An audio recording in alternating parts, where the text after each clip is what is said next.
Hi friends, welcome to my channel. இன்னைக்கு நாம என்ன பார்க்க போறோம்னா ஒரு ஸ்நாக் ரெசிபி தான் பார்க்க போறோம். ரவா பனியாரம் எப்படி பண்றதுன்னா பார்க்க போறோம். இது பண்றதுக்கு 4 ingredients போதும். ரொம்ப குயிக்கா பண்ணிடலாம். இப்போ வாங்க வீடியோக்குள்ள போலாம். வீடியோக்குள்ள போறதுக்கு முன்னாடி மறக்காம எங்க சேனலை சப்ஸ்கிரைப் பண்ணுங்க. இப்போ ஒரு பனானா எடுத்துக்கங்க. அதை நல்லா மேஷ் பண்ணிக்கங்க. இப்போ 1 கப் ரவை எடுத்துக்கங்க.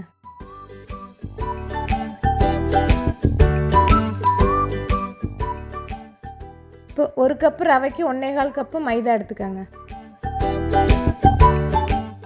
1 பிஞ்ச் சால்ட் போட்டுக்கங்க. 1 கப் சுகர் சேர்த்துக்கங்க. உங்களுக்கு சுகர் கம்மியா வேணாலும் சேர்த்துக்கங்க, இல்ல கூடுதலா வேணாலும் சேர்த்துக்கங்க. இப்போ நாங்க அதல mix பண்ண முடியலன்னு சொல்லிட்டு வேற பவுல்ல மாத்திக்கிறோம். இப்போ இத நல்லா தண்ணி விட்டு mix பண்ணிக்கங்க. கையண்ட mix பண்ணிட்டு ரொம்ப கெட்டியாவும் இல்லாம ரொம்ப தண்ணியாவும் இல்லாம இந்த பதத்துக்கு mix பண்ணிக்கங்க. 1/4 டீஸ்பூன் ஏலக்காய் பொடி போட்டுக்கங்க.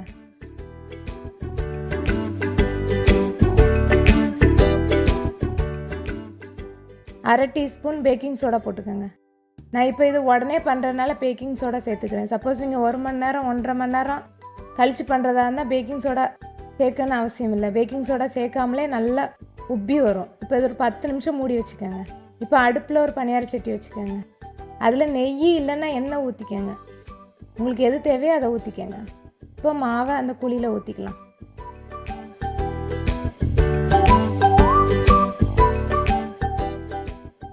கொஞ்சம் கொஞ்சமாக ஊற்றிக்கங்க.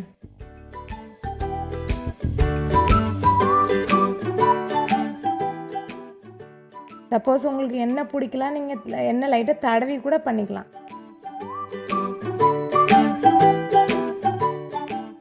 இப்போ இதை வெந்துச்சு, திருப்பி போட்டுடலாம்.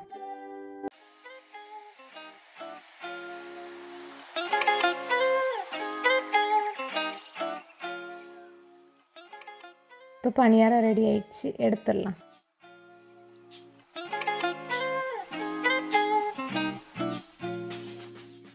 வாவ், சூப்பராக ரெடி ஆயிடுச்சு. இது நீங்கள் சூடாக சாப்பிட்றதா இருந்தாலும் சாப்பிடலாம். சப்போஸ் நீங்கள் நாளைக்கு வச்சு சாப்பிட்டீங்கனாலும் ஒன்றும் செய்யாது.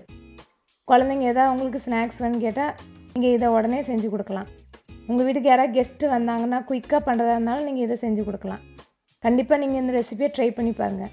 இந்த ரெசிபி உங்களுக்கு பிடிச்சிருந்தா லைக் பண்ணுங்கள், ஷேர் பண்ணுங்கள், கமெண்ட் பண்ணுங்கள், சப்ஸ்கிரைப் பண்ணுங்கள். மறக்காமல் அந்த பெல் பட்டனை கிளிக் பண்ணுங்கள். தேங்க்யூ.